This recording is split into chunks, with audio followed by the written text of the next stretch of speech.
Samsung announced two new products today, the Galaxy Note 5 phablet and the Galaxy S6 Edge Plus smartphone. The Note 5 looks a little bit like a combo of the Note 4 and the Galaxy S6, and it will retail for $740. The Galaxy S6 Edge Plus is very similar to the Galaxy S6 Edge, released in March, but with a 5.7-inch screen. The Edge Plus will also feature a better battery and the ability to launch frequently used apps from the edge of the screen. This phone will retail for $815. Samsung says they'll be available on August 21st, a few months ahead of Apple's new iPhone. If those prices are outside of your budget, then you've got another option. Chinese smartphone company Xiaomi announced the $129 Redmi Note 2. You heard me right. That's $129 for a 2.0 gigahertz smartphone with 16 gigabytes of storage. The $150 Redmi Note 2 Prime clocks in at 2.2 gigahertz, offering a whopping 32 gigabytes of storage. Of course, these devices aren't really available anywhere outside of Asia or Brazil yet.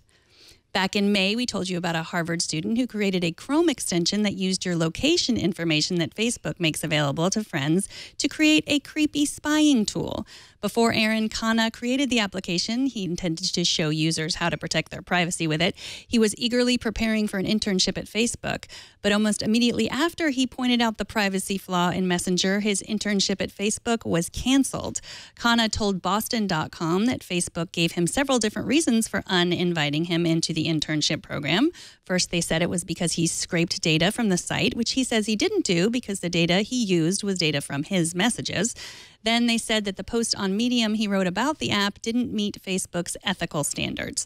The Harvard student was able to get another internship in Silicon Valley and said that the back and forth he had with Facebook was its own kind of internship. Apple released its diversity report today. 35% of global new hires were women. U.S. hires were 19% Asian, 13% Hispanic, and 11% Black. Globally, the company is still 69% male. And in the U.S., employees are still 54% white. In case you think anything's changed in a year, it really hasn't. Last year, Apple's global workforce was 70% male and 55% white, not unlike most major technology companies. Wired.com has a story today about how the noise around you could be used for two-factor authentication. Now, two-factor authentication is the ability that some apps or websites give you to have a code sent to your cell phone that you can use in addition to a password. That way, if someone cracks your password, they can't break in unless they also have your phone.